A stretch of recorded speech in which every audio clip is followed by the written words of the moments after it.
C'est une joie de travailler en montagne.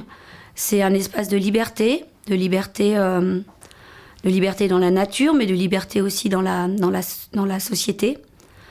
On a des normes de partout et tout compte fait en montagne, on doit rester dans nos normes, on doit rester dans un cadre, mais en espace de liberté.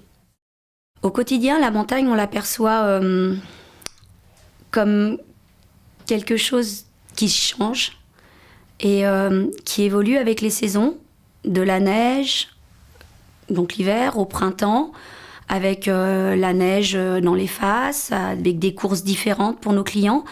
Puis à l'été, avec des courses plus rocheuses, des courses de neige en début d'été, un peu plus rocheuses en milieu d'été, en faisant attention aux conditions climatiques et au réchauffement. Puis après, le cycle va reprendre, tout doucement, la montagne va reprendre un manteau d'hiver, un manteau de neige. Et puis le rocher, peu à peu, va s'oublier parce qu'il fera trop froid. Et on va réutiliser d'autres outils pour la grimper et pour arriver à ses sommets. Il y a un sentiment de partage. Et il y a un sentiment de partage dans ce milieu hostile. Et tout ça, c'est ça qui donne les étoiles dans les yeux aux gens. Il y a le moment du sommet qui est exceptionnel, où on va avoir des gestes, des émotions.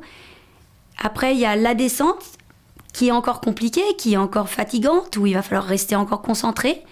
Puis après, il y a le post-course, où là, ça va plus être peut-être, la plupart du temps, avec les clients, d'aller boire un verre et de réexpliquer un peu notre course, de la revivre en étant assis et de la revivre dans nos esprits.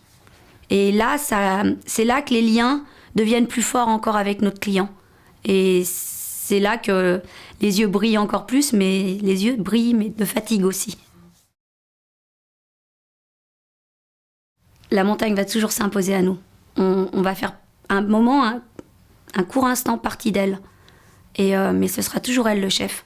C'est toujours elle qui va nous dicter comment la gravir. Si elle veut pas, il faudra savoir dire non et puis redescendre.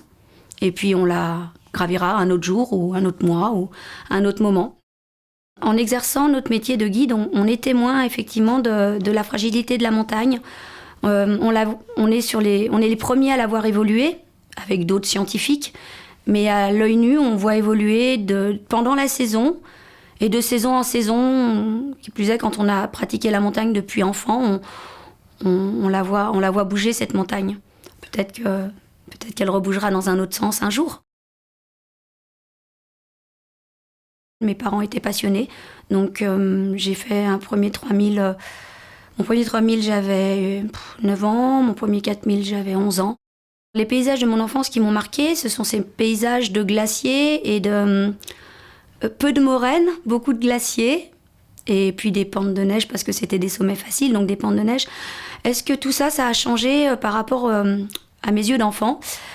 On a moins de glaciers, on a plus de moraines, les glaciers ont reculé, mais la montagne reste là, elle reste belle. Et il faut l'accepter avec un manteau un peu moins blanc.